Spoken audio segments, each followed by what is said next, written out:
আসসালামু আলাইকুম। কেমন আছেন বন্ধুরা সবাই? আমি আসলাম সবজি বাগানের মধ্যে।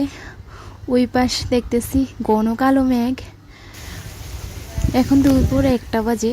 কে বলবে, মনে হয় সন্ধ্যা নেমেছে। যে বাতাস!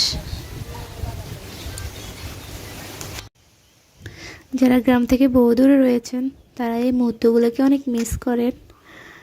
গ্রামে আলাদাই শান্তি, প্রাকৃতিক পরিবেশ। এ সময় প্রচুর বজ্রপাত হয়।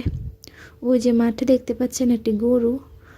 ওনারা হয়তো জানে না যে ঝড় বৃষ্টি আসবে, গরুটিকে এখনো নিয়ে যায় না। এরই মাঝে দেখলাম একটি গুই সাপ আমাদের জালের মধ্যে আটকা পড়ে রয়েছে। তো আমি সাথে সাথে গেলাম, আমার ক্যামেরা দেখে সে দৌড়ে পালিয়ে গেল। বেটা তো ভয়ে পুরাই শেষ। ওই যে দেখতে পাচ্ছেন বন্ধুরা সবাই,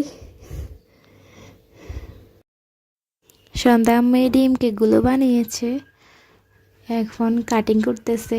ওই পাশে সানজিদা বসে রয়েছে।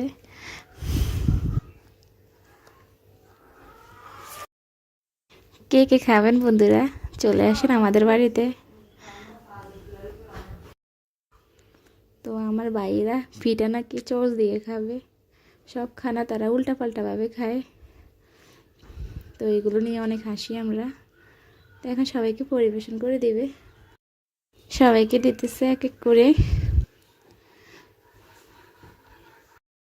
এই যে এগুলো হলো ডিম কেক, ভিতরে লেবু পাতা দিয়ে বানায়। এগুলো খেতে তো দারুণ, আর আলাদা একটা গ্রান।